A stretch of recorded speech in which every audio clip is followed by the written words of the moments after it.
Muy buenas. Creo que una de las sensaciones más frustrantes que recuerdo como pescador era aquella que sentí muchas veces, por desgracia, cuando empezaba, de tener un pescador a 20, 30 metros de mí, y estar todo el rato tirando y sacando sargos y estar yo sin sacar ninguno en toda la jornada. Con el tiempo, con la experiencia, con la práctica y preguntando mucho, leyendo mucho e informándome, pues fui un poquito desvelando esos errores que yo en su momento no era consciente de que estaba cometiendo. El éxito en la pesca del sargo es una confluencia de muchos factores, de los cuales, si falla tan solo uno de ellos, podemos arruinar nuestra jornada. Por eso, en el vídeo de hoy, he preparado una lista de 10 errores muy comunes que pueden marcar la diferencia entre tener una gran jornada de pesca o no pescar absolutamente nada. ¡Vamos a ello!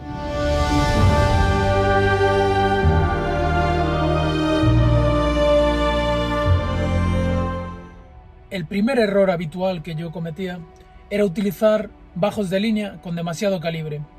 El sargo es un pez que tiene una vista privilegiada. Por ello, debemos utilizar siempre el menor calibre de bajo de línea de fluorocarbono que nos permita las condiciones del mar. Esto no significa que tengas que utilizar siempre hilos del 0,20, sino que en un mar lleno de espuma, como una tarta de nata, puedes utilizar igual un 26 o un 28 tranquilamente.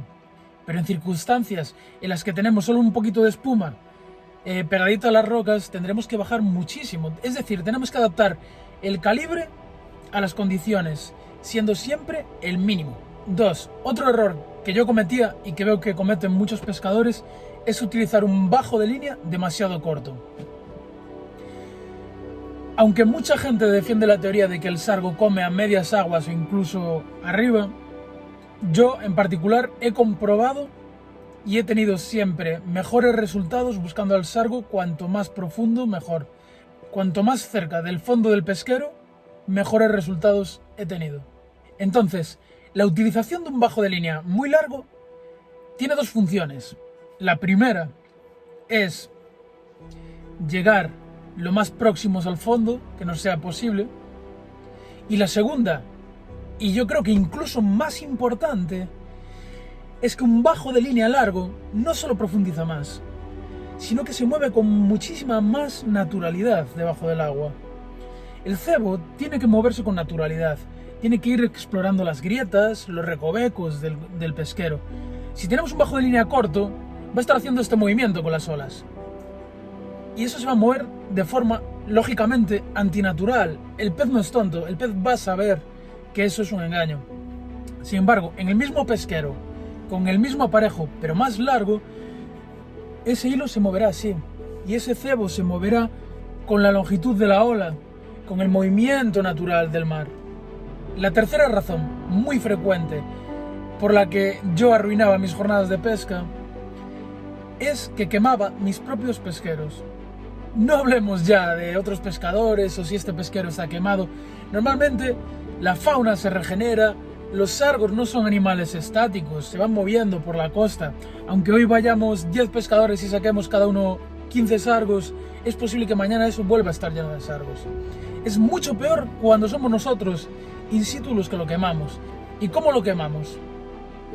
Pues mira, lo quemamos haciendo muchas capturas seguidas. Lógicamente, cada pelea con un sargo monta un escándalo debajo del agua que el resto de sargos y de resto de peces ven.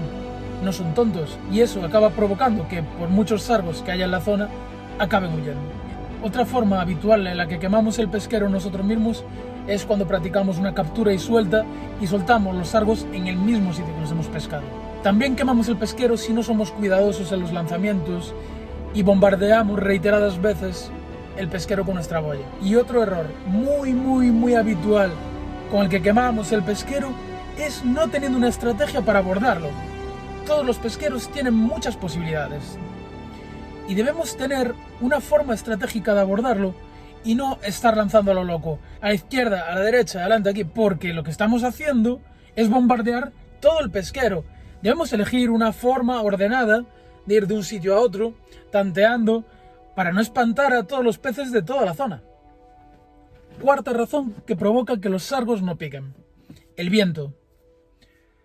Aparte de esa incomodidad evidente de pescar con viento y de esa pérdida de sensibilidad que tanto nos molesta, que nos hace que no notemos las picadas, hay un problema más profundo y mucho más grave, que es que cuando el viento forma esa especie de parábola o comba con nuestro hilo, está provocando una vibración de alta intensidad, que eso se transmite desde la línea del carrete hasta el anzuelo.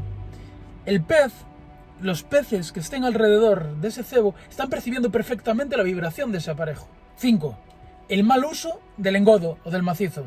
Aquí debo decir algo muy importante. Los que me seguís en redes sociales, y aprovecho para invitaros a que me sigáis en redes sociales, porque creo que ahí está quizás el contenido de máxima calidad, ya que voy retransmitiendo mis jornadas en directo día a día.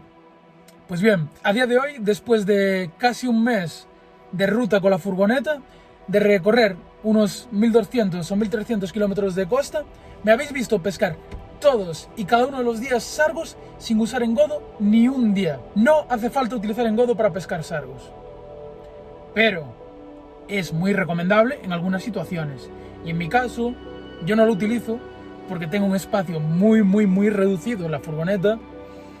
Cada centímetro cuadrado cuenta, y decidí emprender este viaje sin llevar engodo. Pero si decides utilizarlo, el engodo es una ciencia, y si no la dominas, tienes muchas más posibilidades de arruinar tu jornada de pesca que de atraer a los sargos a tu pesquero. Veo constantemente pescadores tirando paladas y paladas de engodo al mar, cuando se ve perfectamente que los reflujos, que las corrientes, que el mar está llevando el agua a 50 metros más para allá, y se ha llevado a los peces a 50 metros más para allá, sin hablar de otros problemas como el atraer morralla, el atraer bogas, etc. Así que si decidís usar engodo, mucho cuidado, y si no sabéis utilizarlo correctamente, mi recomendación es que no lo utilicéis. 6. Y ojo con este punto, porque es un tema que muy pocas veces he visto tratado o hablado por pescadores, y es pescar en un lugar en el que la altura de la ola es superior a la profundidad del pesquero. Bien, lo que nosotros vemos de la ola es tan solo la parte superior. La ola es un torbellino con forma circular que va haciendo este movimiento, y a pesar de que vemos una cierta altura, que es la que sobresale desde la superficie del agua, esa ola tiene otra parte del torbellino que está por debajo del agua.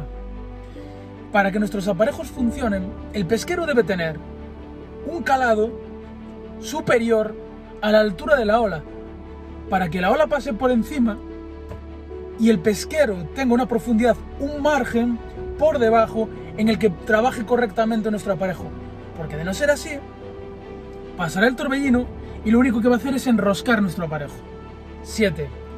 Y vamos, es mi error de principiante, que todavía a veces me despisto y lo cometo, que es proyectar sombra sobre el pesquero. Hay que tener mucho cuidado, sobre todo en las primeras y últimas horas del día, según la orientación a la que estemos pescando, con proyectar nuestra sombra. Aún recuerdo ahora mismo, hace poquitos días, que estaba pescando al amanecer y no me di cuenta de repente de que estaba proyectando una sombra de 20-30 metros. Estaba todavía el sol muy bajito en el horizonte y se proyectaba toda mi sombra a través del mar. Muchísimo cuidado con eso, porque el sargo está tranquilamente ahí debajo y si de repente ve una sombra inusual proyectada sobre el agua, lo va a percibir y se va a asustar. 8. Utilizar un cebo inadecuado. Bien, esto ya lo he dicho en otros vídeos. El sargo, cuando está de comer, es un pez muy poco exigente. Yo he llegado a pescar sargos hasta con pechuga de pollo. De hecho, hay sitios en los que se pesca con pechuga de pollo. Fuera de estas situaciones en las que el sargo come cualquier cosa que le eches, que son la mayoría, por desgracia, yo creo que a veces nos complicamos en exceso a la hora de elegir un cebo. Y yo creo que es algo más fácil y más evidente. Vale que los gusanos funcionan. Vale que podemos utilizar gusanos, bolas, masillas, un montón de cosas. Pero no hay nada más efectivo que utilizar su propio alimento natural, el propio alimento natural del pesquero. ¿Y qué come el sargo? Pues básicamente cangrejos, mejillones, percebes. Es decir, lo que es en general las familias de crustáceos, de mariscos, que encontramos en los pedreros. Esos son los cebos ideales. Y lo demás puede funcionarnos o no. Pero yo creo que si utilizamos cebos que formen parte de la alimentación natural del sargo, será un tiro de francotirador. Con eso no cometeremos error. Utilizar cebos de la alimentación natural del sargo tiene una gran ventaja, que es que si no pica, al menos hemos descartado automáticamente que la razón es el cebo, porque el cebo siempre va a ser adecuado si forma parte de su alimentación natural. 9. Utilizar ropa demasiado llamativa. Como he dicho antes, el sargo tiene una vista privilegiada, y si pescamos con muchísima espuma, en muchísima altura, con poca luz o en circunstancias de poca visibilidad, el tema de la ropa no es tan importante. Pero, como en gran parte de las ocasiones pescamos con aguas medianamente claras, con una espuma que no recubre toda la superficie, sino solo una parte, el utilizar una ropa llamativa, una camiseta fosforita o algo así, el sargo rápidamente lo va a identificar como un elemento que no es natural, como un elemento ajeno a su entorno y por tanto desconfiará. Y 10. No hacer llegar el cebo al sargo de forma natural. Un error muy común que yo he cometido y que veo cometer a muchos pescadores es decir: oh sí, tengo la caña perfecta, el carrete perfecto, el pesquero perfecto, la espuma perfecta, ahí están los sargos. Y en el momento de lanzar, le tiran encima al aparejo. Eso es un bombardeo a su cabeza. Eso los va a espantar. El cebo debe llegar de forma natural. Debemos fijarnos cómo se mueven las corrientes, hacia dónde va el agua y sobre todo debemos identificar cuál es el camino natural que recorre el agua hacia la zona de pesca en la que queremos presentar el cebo y lanzarlo dentro de esa trayectoria, pero alejado del destino, para que llegue poquito a poquito de forma natural como le llegaría cualquier alimento al sargo. Bien, te he presentado 10 razones, pero desde luego que hay muchas más razones, más motivos por las que el sargo no pica. Así que estaré encantado de que compartas las que tú conoces en los comentarios y así todos podemos aprender. Bueno, si te ha gustado este vídeo, si crees que esta información ha sido de valor para ti, no olvides suscribirte al canal y activar la campanita. Y te invito también a que sigas a la Ruta del Sargo en redes sociales, porque como te decía antes, quizás ahí está el mayor contenido de valor de este proyecto, porque voy retransmitiendo día a día mis jornadas y en ellas os voy enseñando las cosas que hago bien, pero sobre todo las cosas que hago mal. Y creo que identificar esos errores y compartirlos con vosotros es un material que os puede ayudar muchísimo a crecer como pescadores. Buena pesca y nos vemos en el próximo vídeo. ¡Hasta luego!